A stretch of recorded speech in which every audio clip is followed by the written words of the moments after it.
Bismillahirrahmanirrahim. Welcome to the online classes. Today we are going to deliver the lecture number 4 of our chapter number 1, class 10. Hope you are learning and enjoying the new book of a computer series. Problem solving and the algorithm is the name of our unit number 1. So what we have done so far, we have learned how the problem may be defined, what are the steps which are essential to solve the problem, and then furthermore we have learned in the last lecture what is algorithm and how algorithm can be designed. We have come across with the several examples of designing an algorithm. मैंने आपको मिसालों के साथ बताया. Today we are going to start with the flow charts. Flow chart is nothing but the physical representation of a problem solving process. ठीक है, वो जो steps हमने एल्गोरिथम में डिसाइड किए थे उनको स्टेप बाय स्टेप फिजिकल ज़ाहिरी बॉक्सेस के जरिए रिप्रेजेंट करना, वो हमारे पास क्या कहलाएगा, फ्लो चार्टिंग कहलाएगा. और flow charting is used to show the sequence of a step and the logic of a solution for a problem. ठीक है, यहाँ तक हमें बात समझ में आनी चाहिए. So let's start the formal definition of a flow chart. Hello viewers, if you like our online lecture, so keep subscribe, like and share our YouTube channel. The channel link is on the screen. The NCPSS and the HSPSS online lecture. And the next one is Professor MM Manzoor official. Okay, so what is a formal definition of a flow chart? It is a general purpose tool used to define the sequence of a different type of a process or operation in an information system or a program. It show the process their flow visually using the diagram. मैंने शुरू में बताया, it describe graphically the different steps of a program or any operation and their sequence or flow using the different symbols. ठीक है, यहाँ तक एक बात आपने रखनी. डेफिनेशन बेसिकली इसमें से कोई सी नज़र नहीं आ रही, डेफिनेशन नहीं है इसमें से कोई. डेफिनेशन आपने सिंपली ये रखनी है, flow chart is a tool to represent physically the different problem solving steps in a sequential and logical order. जो मैंने डेफिनेशन बताई है ये आपने रखनी है. ठीक है यार, इसमें कोई मसला कोई प्रॉब्लम तो नहीं है, उम्मीद है कि नहीं होगी आपके पास कोई प्रॉब्लम. अच्छा, flow chart program show the sequence of steps और instruction in a single program और अ सब रूटीन. यहाँ पे आपसे सवाल ये हो सकता है कि सर सब रूटीन क्या होता है. सब रूटीन एक पूरे एग्जीक्यूशन ऑफ अ प्रोग्राम के दरमियान एक सेपरेट प्रोग्राम है, एक सेपरेट ब्लॉक ऑफ प्रोग्राम है जो कि बताता है कि एक खास हिस्सा. फॉर एग्जांपल आपको परसेंटेज निकालनी है तो परसेंटेज से पहले आपको तमाम का सम निकालना पड़ेगा. तो सब रूटीन ऑफ सम अलग से चलेगा और वहाँ से सम जो है पार्ट पे आएगा और फिर टोटल से डिवाइड होके परसेंटेज निकलेगी. मैं समझा पा रहा हूँ उम्मीद है. नहीं तो पिछले लेक्चर को देखकर फिर इसके साथ कनेक्ट करेंगे तो आपको समझ में आएगा. ये फ्लो चार्ट के कुछ टूल्स हैं, सिम्बल्स हैं. For example you know that in algorithm we have a start and stop steps, है ना. तो ये इस तरीके से ओवल शेप्स के अंदर रिप्रेजेंट करते हैं. स्टार्ट चूँकि नीचे की तरफ जाके फ्लो होता है और स्टॉप जहाँ पे बंद होता है वहाँ पे आखिरी एरो से पहले कनेक्ट हो रहा होता है, उसके बाद प्रोग्राम एंड हो जाता है. तो ये इसकी डिस्क्रिप्शन भी लिखी हुई, use to show the start and end of a program in a flow chart sequence. Arrow क्या करते हैं, arrow direction of flow of a data और the instruction from one box to another box करते हैं. एक square box जो है हमारे पास, रेक्टेंगल शेप का जो बॉक्स है, ये बॉक्स हमें प्रोसेस को डिफाइन करता है. प्रोसेस क्या है, जैसे sum equal to a plus B, ये प्रोसेस है हमारे पास. ठीक है, तो इस तरीके से जो जाहिर कर रहा होता है वो क्या कहलाता है हमारे पास, रेक्टेंगल शेप कहलाता है. Internal operation of process usually one step, this step is written inside the box. जैसे sum equal to a plus b या num 1 प्लस num 2 हम जब लिखते हैं तो ये यहाँ पे लिख सकते हैं. इसके अलावा इनपुट और आउटपुट है, ये आपके पास पैरेललोग्राम शेप नज़र आ रही है. इससे हम इनपुट और आउटपुट प्रोसेस लिखते हैं. किसी भी इनपुट और आउटपुट का भी एग्जांपल आएगी तो you will learn a lot. ठीक है, ये पांचों सिंबल्स आपने ठीक से याद रखने. और भी होते हैं, डायमंड शेप भी होता है टू मेक द डिसीजन, लेकिन यहाँ पे इन्होंने जिक्र नहीं किया है तो हम भी अभी जिक्र नहीं करेंगे. लो आगे डायमंड डिसीजन के लिए. ठीक है, तो डिसीजन के लिए इन्होंने डायमंड शेप रखा है और डायमंड शेप क्या करता है, decision making, if else but conditions को जो है वो गो थ्रू कर रहा होता है. ठीक है, अब इसकी एग्जाम्पल लेंगे ना तो ज़रा ज़्यादा क्लियर हो जाएगा कि है क्या. लेकिन before we go for the example, what is the importance.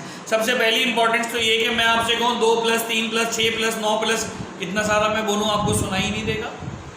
Sir रुक के बोले, सर स्लो बोले। और यही चीज़ अगर मैं लिख दूँ 4+3 या 4 डब्बे प्लस 3 डब्बे लिख दूँ तो क्या बनेगा, ये विजुअल डिपिक्शन हो गई। तो विजुअली डाटा को अंडरस्टैंड करना बड़ा आसान है। तो flow chart actually help us to visualise the data, it help to communication the logic of a program कि कब कौन सा डिसीजन हो रहा है, किसको जो है स्किप करेंगे।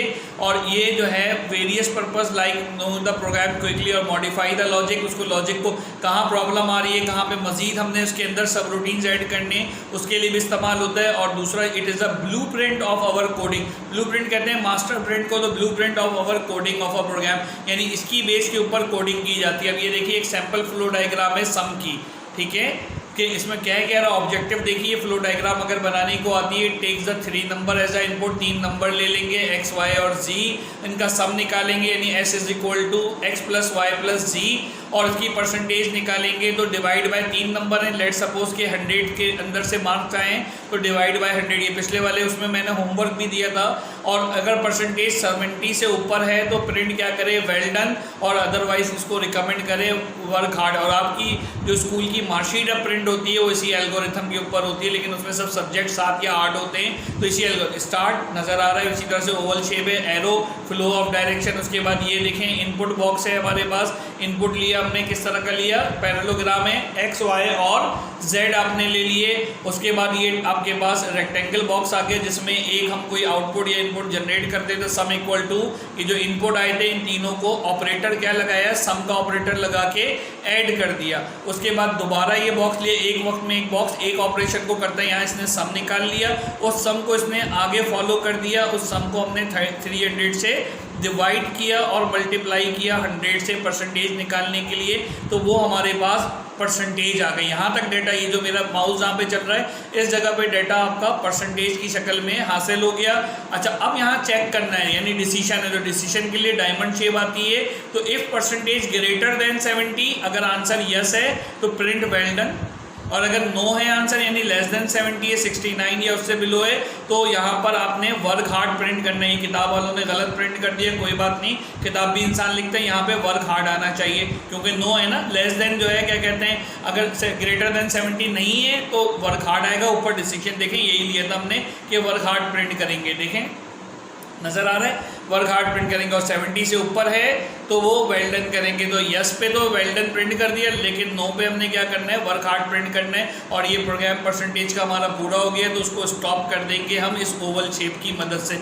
ये इस तरह से बेटा आपका एक फ्लो डायग्राम पूरा कंप्लीट हो गया। उम्मीद है आपको ये फ्लो चार्ट समझ में आया होगा, जो कि परसेंटेज। अब आपने काम ये करना है, वो जो टी का था और वो जो इसका था, मैंने आपको एक प्रोग्राम बताया था जो आपके पास लाइट्स का था, ग्रीन और येलो और रेड लाइट्स होती हैं आपके पास, सिग्नल लाइट्स, उसका प्रोग्राम का आपने फ्लो चार्ट बनाना है, कोशिश करनी है, otherwise we will discuss in the next class, ठीक है। So there should be a difference between the algorithm and the flow chart, ठीक है। ये हमारा आज का लास्ट टॉपिक है, इसको हम कवर करते हैं। Algorithm step by step written solution है, सूडो लैंग्वेज होती है जो मैं शुरू से बोलता आ रहा हूँ, इसमें टेक्स्ट को यूज़ करते हैं, इसको डीबग करते हैं प्रोग्राम की एनालिसिस को, यानी कि जहाँ जहाँ एरर आ रहे हैं उसको पकड़ के ठीक करना आसान होता है। जबकि डायग्राम के अंदर बार बार डायग्राम मिटा के बनाना इट्स ऑलरेडी कम्बरसम और डिफिकल्ट प्रोसेस, ठीक है। It is difficult to write and understand. सिर्फ ये प्रोग्रामर ही लिख सकता है हर आम आदमी, लेकिन डब्बे अगर आप बनाना सीख लें तो you will do it very easily. Algorithm does not follow any rule,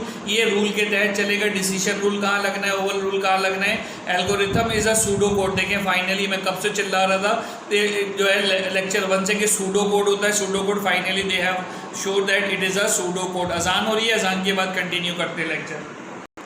okay, so flow chart के अगर साथ देखें तो फ्लो चार्ट डायग्राम बेस होता है, ये स्टेप बाय स्टेप सोल्यूशन है जो कि ये फ्लो बाय फ्लो चलता है, ठीक है। ये टेक्स्ट बेस होता है, ये शेप्स बेस होता है। एल्गोरिथम इजी है और ये डिफ़िकल्ट टू डीबग है, ये लिखने में जो है मुश्किल है, ये बनाने में आसान है क्योंकि आपको सिर्फ बॉक्सेस याद रखने हैं, ठीक है। ये किसी रूल को फॉलो नहीं करता, जबकि ये रूल अपनी कंस्ट्रक्शन के हिसाब से करता है कि डिसीजन रूल को आप डायमंड में ही लिखेंगे, इसी तरीके से पैरेललोग्राम में स्पेसिफिक आउटपुट ही जनरेट होगा एंड सो फोर्थ, ठीक है। ये सूडो लैंग्वेज होती है और ये ग्राफिकल डिपिक्शन है, विजुअल रिप्रेजेंटेशन है, जो आज के लेक्चर के शुरू में मैंने आपसे कहा था कि ये ग्राफिकल डिपिक्शन है। तो अब आपको उम्मीद है कि ये चीज़ें समझ में आ गई होंगी, ये जो हमारे पास चीज़ें हैं नेक्स्ट लेक्चर बिल्कुल ही डिफरेंट है, अलग चीज़ शुरू होगी तो उसको हम बाद में देखेंगे। लेकिन अब ये देखें, ये जो SLO सेट किए थे इन्होंने आपके लिए डिफाइंड फ्लो चार्ट, ये आप डिफाइन कर लेंगे। मैं थोड़ा सा बड़ा कर देता हूँ, ये आपके स्क्रीन पे आ रहे हैं, ठीक है। Identify the different symbol use in the flow chart designing, ये भी आप कर सकते हैं। Discuss the importance of flow chart in problem solving, ये भी कर सकते हैं। Design flow chart for any problem, मैंने 3 दे दी हैं प्रॉब्लम्स, उनका होमवर्क T वाला, सिग्नल्स वाला और परसेंटेज आपने कर ली है, तो लिहाजा अब आप सब्ट्रैक्शन या सम वाला कर लें। और differentiate between algorithm and flow chart, ये आपने 5 अपनी किताब में कॉपी में करके सबमिट कराने हैं। यहाँ तक बात उम्मीद है समझ में आ गई होगी। अगला हमारा डाटा स्ट्रक्चर का टॉपिक है, बिल्कुल ब्रांड न्यू टॉपिक है, और उसको हम इंशाल्लाह ताला नए लेक्चर के अंदर साथ साथ करेंगे।